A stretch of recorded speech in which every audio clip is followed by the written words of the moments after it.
എന്തിൻ ഇളമ്പിറൈ പോലും ഏற்றனை നന്ദി മഹന്തனை ஞான கொழுந்தினை புந்தியில் பைத்தடி போற்றுகின்றேனே.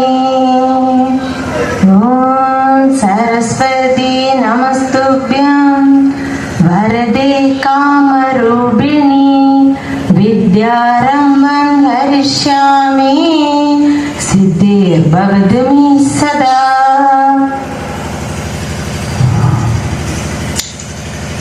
அருள்மிகு தெய்வ விநாயகர், சுயம்பு நாகலிங்கேஸ்வரர், முத்து பைரவர், முத்தாரம்மன் திருக்கோயில் விடாலம் ஆலயத்தின் இவ்வாண்டிக சித்திரை பரணி திருவிழாவை முன்னிட்டு கீழ்த்தாம் திருவிழாவாகிய இன்றைய தினம் மிகவும் சீரும் சிறப்புமாக துவங்கி நடைபெற்றுக் கொண்டிருக்கும் இந்த மகளிர் மாநாட்டிலே தலைமை வகித்துக் கொண்டிருக்கும் திருமதி விஜி அவர்களுக்கும், எனக்கு பின்னால் மிக சிறந்ததொரு சொற்பொழிவு ஆற்ற காத்துக் கொண்டிருக்கும் திருமதி சுதா சுந்தர் அவர்களுக்கும், வரவேற்புரை ஆட்சியவர்களுக்கும், நன்றியூரை கூற காத்துக் கொண்டிருப்பவர்களுக்கும், இந்நிகழ்ச்சியினை கண்டுகளுக்கு வருகை தந்திருக்கும் அத்தனை நல்லுள்ளங்களுக்கும், ஆண்டவர்களுக்கும், சார்ந்தவர்களுக்கும், எனது அருமை இந்து சொந்தங்கள் உங்கள் அனைவருக்கும் என்னுடைய மனமார்ந்த முதற்கண் வணக்கங்களை தெரிவித்துக் கொண்டு, வித்யா வினய சம்பன்னே பிரம்மணே கவிஹஸ்தினி ஸ்ரீ சைவ ஸ்வபாகே சம்பண்டித சமதர்ஷினக, கல்வியும் பணிவும் நிறைந்த அந்தணனிடத்தும், நாயினிடத்தும், யானையினிடத்தும், புலையனிடத்தும் சமமாக அன்பு காட்டும் ஆத்ம ஞானிகளான எனது அருமை இந்து சொந்தங்களே, நாம எல்லாம் ஒரு நோட்டை எடுத்துக்கிட்டோம்னா அந்த நோட்டுல தலைப்பகுதி மட்டும் இருந்து பூப்பகுதி இல்லைன்னா அந்த நோட்டு செல்லா காசு ஆகிவிடும். பூவும் தேவைதான், தலையும் தேவைதான் ஒரு நோட்டுக்கு. அப்ப நம்மளுடைய நாட்டுக்கு என்னதான் தேவை? தேசப்பற்றும் தெய்வ பக்தியும் நமக்கு வேண்டும். ஒரு நோட்டு எவ்வாறு பூவும் தலையும் இல்லாவிட்டால் செல்லா காசாகி விடுமோ, அதே போல இந்த நாட்டில் வாழும் ஜீவர்களாகிய நமக்கு தேசப்பற்றும் தெய்வ பக்தியும் இல்லை என்றால் நம் நாடும் செல்லா காசாகிவிடும் என்பதை நீங்கள் நினைவில் வைத்துக் கொள்ளுங்கள். பாருக்குள்ளே நல்ல நாடா பாரத நாடு. காரணம் என்ன தெரியுமா? இந்த பாரத நாட்டில் வாழும் நாம் மட்டுமே மகிழ்ச்சியாகவும் நிம்மதியாகவும் வாழ்ந்து கொண்டிருக்கிறோம். அவ்வாறு நாம் வீட்டிற்கும் மகிழ்ச்சியின் நிம்மதியும் நாளை நம்முடைய தலைமுறைக்கும் கிடைக்க வேண்டும் என்றால் நாம் எல்லாம் தேசப்பற்றோடு தெய்வ பக்தியுடையவர்களாக இருக்க வேண்டும். நம்மில் தேசப்பற்று இல்லையே அந்நியன் புகுவான் உள்ளே, நாமோ இருப்போம் நாட்டின் வெளியே. இன்று நாம் நம்முடைய நாட்டில் சுதந்திர காற்றை சுதந்திரமாக சுவாசித்துக் கொண்டிருக்கலாம். ஆனால் நாளை நம்முடைய தலைமுறைகள் சுதந்திரமாக சுதந்திர காற்றை சுவாசிக்க முடியாது என்பதை நீங்கள் எல்லாம் நினைவில் வைத்துக் கொள்ள வேண்டும். தேசப்பற்று என்றால் எப்படி இருக்க வேண்டும் தெரியுமா? நமக்கெல்லாம் தெரியும். வாவு சிதம்பரம் பிள்ளை, கப்பலோட்டிய தமிழன், செக்கெடுத்த செம்மல் வ.உ.சி. தன்னுடைய கோடிக்கணக்கான சொத்துக்கள், இன்றைய கால மதிப்பில் அல்ல, அன்றைய கால மதிப்பில் கோடிக்கணக்கான சொத்துக்களை விற்று என்னுடைய நாடு, என்னுடைய தேசத்தில் நான் கப்பல் ஓட்டியே தீருவேன் என்று வெள்ளையர்களுக்கு எதிராக கப்பல் ஓட்டி தன்னுடைய கோடிக்கணக்கான சொத்துக்களை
சிறுநீற்றினை தொழும் நோயாளிகளின் சிறுநீற்றினை தண்ணீராக நினைத்து குடிக்கிறேன் என்று குடித்தார்.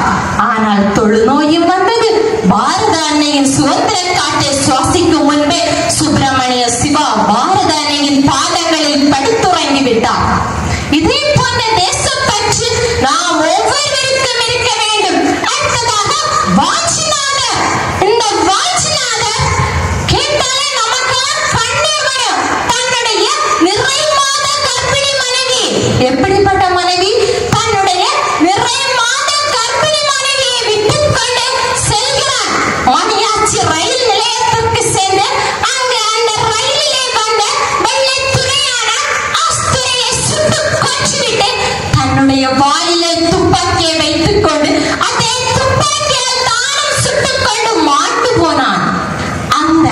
அந்த வாஞ்சிநாதன் தனக்கு குழந்தை பிறந்தால் அந்த குழந்தை தனது மனைவியிடம் சென்று என்னுடைய அப்பா எங்கே என்று கேட்கும் என அவன் ஒரு கணம் நினைத்திருந்தால் அன்று அந்த ஆஸ்துரையும் சுட்டுக் கொல்லப்பட்டிருக்க மாட்டான். நாமும் இன்று சுதந்திர காற்றை சுவாசித்திருக்க மாட்டோம். இந்த வாஞ்சியை போன்ற தேசப்பற்று நாம் ஒவ்வொருவருக்கும் இருக்க வேண்டும். நேதாஜி சுபாஷ் சந்திர போஸ் நமக்கெல்லாம் தேச தந்தை. நம்முடைய தேச தந்தை நேதாஜி சுபாஷ் சந்திர போஸ் INA எனப்படும் இந்திய நேஷனல் ஆர்மியை உருவாக்கி பெண்களுக்கான ஜான்சி படையை உருவாக்கி நாம் எல்லாம் கேட்டாலே மெய் சிலிர்க்க வைக்கும் ஜெய் ஹிந்த் எனும் கோஷத்தை நமக்கு தந்த நேதாஜி சுபாஷ் சந்திர போஸை போன்ற தேசப்பற்று நாம் ஒவ்வொருவருக்கும் இருக்க வேண்டும். அடுத்ததாக 3 இளம் வீரர்கள் சுமார் 21, 22, 23 வயதேயான பகத்சிங், ராஜகுரு, சுகதேவ் இவர்களுக்கு 3 பேருக்கும் தூக்கு தண்டனை விதிக்கப்பட்டது. தூக்கு தண்டனை நாளை என்று வைத்துக் கொள்வோம். ஆனால் இன்று ஆங்கிலேயர்களால் தூக்கிலிடப்பட்டான். தூக்கிலிடப்பட்டு மாண்டு போனால் என்ன செய்ய வேண்டும்? உடலங்களை யாரிடம் ஒப்படைக்க வேண்டும்?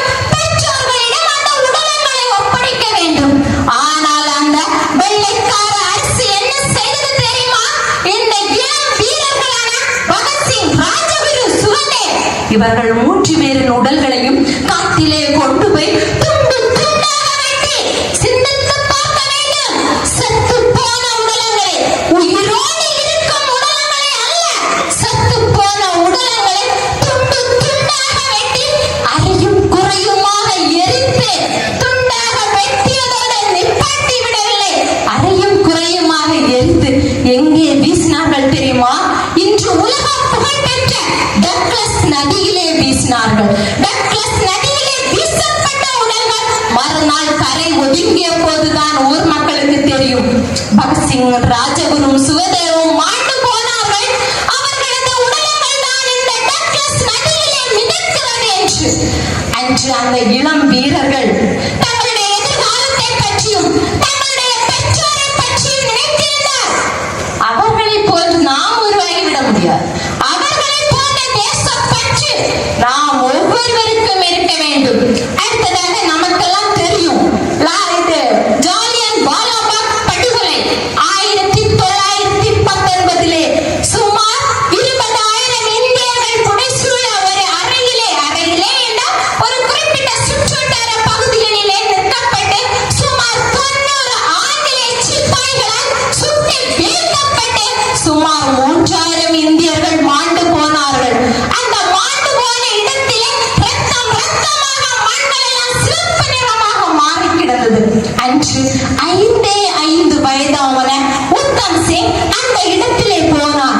அங்கு கிடந்த மண்ணிலே ஒரு பிடி மண்ணை வாரி வீட்டிற்கு கொண்டு வந்தான். சபதம் செய்தான், இந்த மண் சிவப்பாக காரணமாக இருந்த மைக்கேல் ஓ டயரை என்றேனும் நான் கொன்று வைத்தே தீர்வேன் என்று 5 வயதில் எடுத்த சபதத்தை அவன் சும்மா விட்டு விடவில்லை. 21 வருடங்களுக்கு பிறகு அன்று ஜாலியன் வாலாபாக் படுகொலை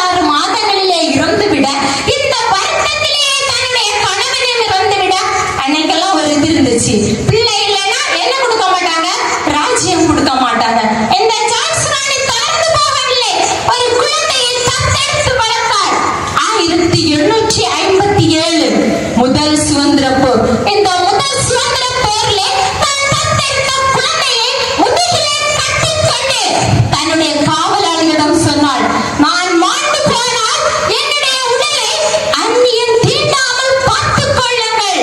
நான் மாண்டு போனால் என்னுடைய உடலை அந்நியன் தீண்டாமல் பார்த்துக் கொள்ளுங்கள் என்று போர்க்களம் புகுந்து மாண்டு போனாள். அன்று அவளுக்கு வயது என்ன தெரியுமா? வெறும் 29. வெறும் 29 வயதிலே வாளேந்தி வில்லேந்தி போர்க்களத்திலே முதல் சுதந்திர போரிலே மாண்டு போனாள் ஜான்சி ராணி. இதே போன்ற தேசப்பற்று பெண்களாகிய நாம் ஒவ்வொருவருக்கும் இருக்க வேண்டும். அடுத்ததாக வேலூர் நாச்சியார், சிவகங்கை சீமையின் ராணி வேலூர் நாச்சியார். இந்த வேலூர் நாச்சியாரின் கணவர் முத்து வடுகநாதரை காளையார் கோவிலிலே வெள்ளையர்கள் சுட்டு கொன்று விட்டார்கள். தன்னுடைய கணவனை சுட்டு கொன்று விட்டார்கள் என்று அறிந்தவுடன் இந்த வேலு நாச்சியார் அவளுக்கும் ஒரு அழகான பெண் குழந்தை, அதுவும் கை குழந்தை. அந்த பெண் குழந்தையான கை குழந்தையை தூக்கிக் கொண்டு திண்டுக்கல் மாநகரிலே போய் ஒளிந்து கொண்டாள். நமக்கெல்லாம் தெரியும், புலி பதுங்குவதே பாய்வதற்கு தான். பாய்ந்தாள், சரியான சகுனம் பார்த்து பாய்ந்தாள். எப்ப தெரியுமா? 8 வருடங்களுக்கு பிறகு தன்னுடைய கணவர் ஊத்துவடிக நாதரை ஏதெல்லாம் ஆங்கிலேயர்கள் கொன்று வீழ்த்தினார்களோ அத்தனை ஆங்கிலேயர்களையும் கொன்று வீழ்த்திவிட்டு சிவகங்கை சீமையை மீட்டெடுத்தாள் வேலு நாச்சியார். இந்த வேலு நாச்சியாரை சொல்லும் போது அந்த வேலு நாச்சியாரின் படையிலே ஒருத்தி இருந்தாள், குயிலி. தற்கொலை படை நமக்கு தெரியும். நம்ம உடம்ப அழிச்சிட்டு நம்மளே மாண்டு போறதுக்கு தான் என்ன பாரு, தற்கொலை படை. இது இன்னைக்கு வந்தது இல்ல, அன்னைக்கு 11 வருடங்களுக்கு முன்பே தற்கொலை படைக்கு அச்சாரமிட்டாள் குயிலி. இந்த குயிலி வேலு நாச்சியார் 8 வருடங்கள் கழித்து போர் செய்யும் போது இந்த வேலு நாச்சியாருக்கு அத்தனை திறமைகள் இருந்தது.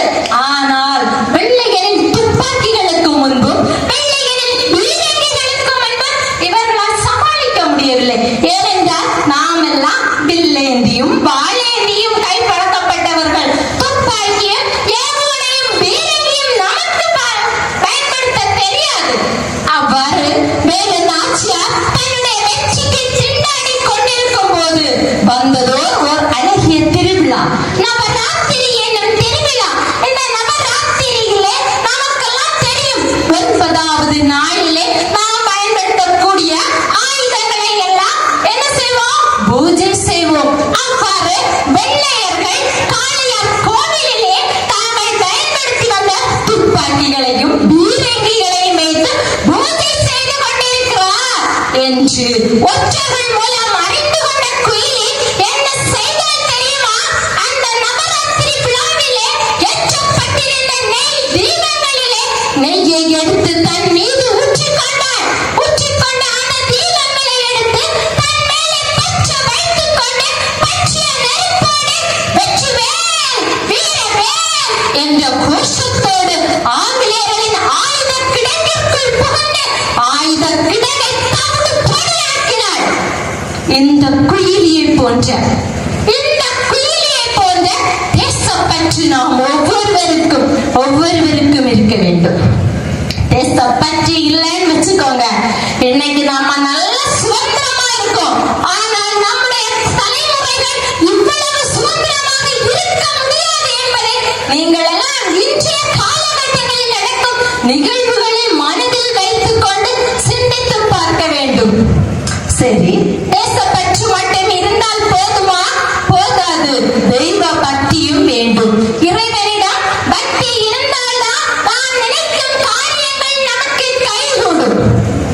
கண்ணப்ப நாயனார் தெரியல, பழகின 6 நாட்களுக்காக தன்னுடைய 2 கண்களையும் பிடுங்கி சோபரமனுக்கு கொடுத்தான் கண்ணப்ப நாயனார். அடுத்து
அவ்வாறு குழியை வெட்டி கொண்டிருக்கும் போது அதிலிருந்து கல்லாலான ஒரு சிவலிங்கம் கிடைத்தது.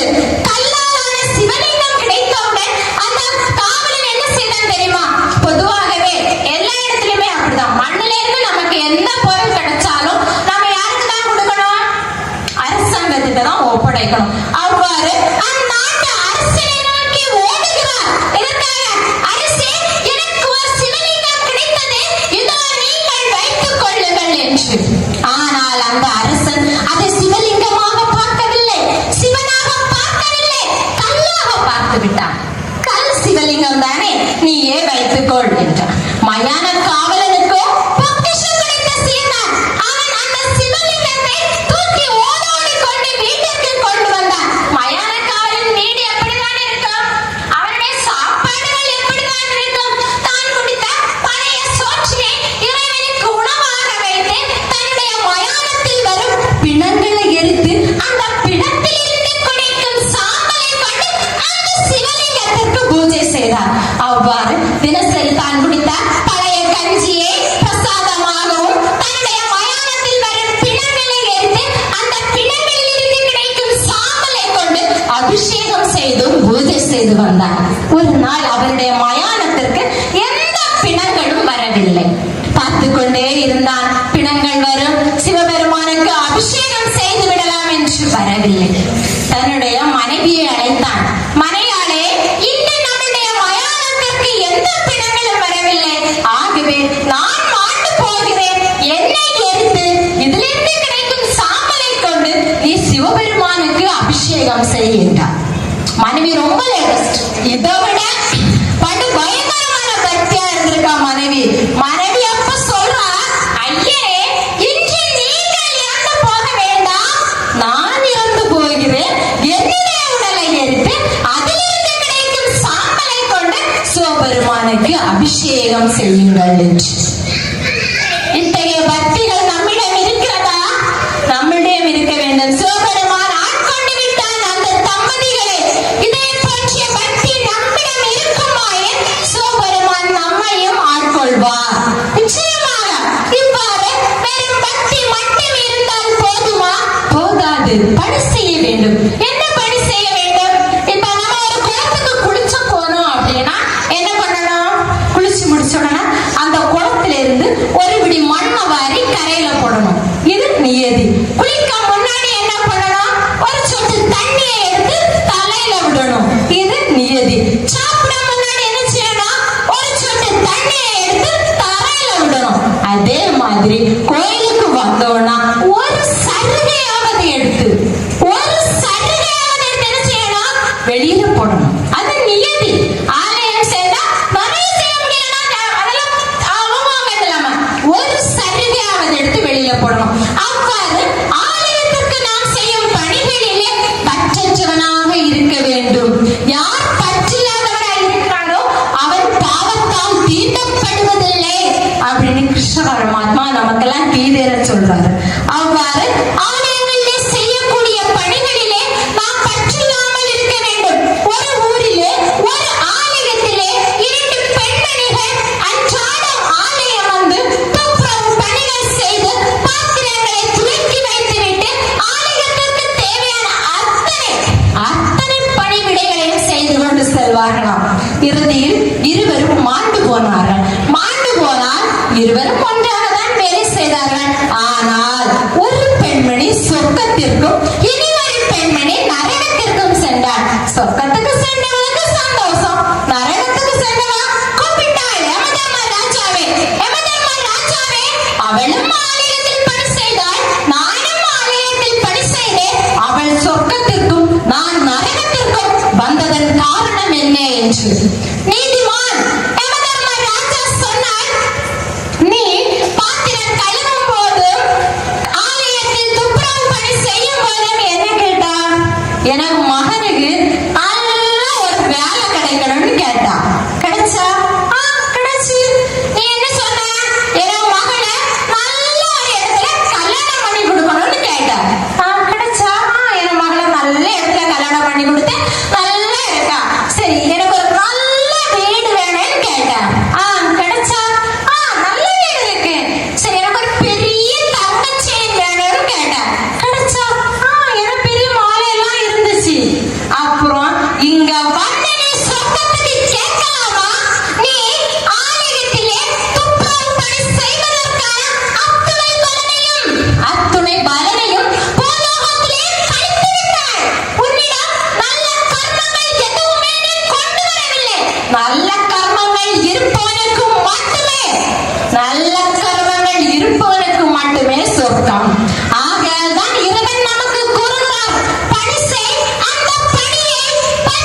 தேவ பக்தியும் தேச பக்தியும் மட்டும் இருந்தால் போதாது.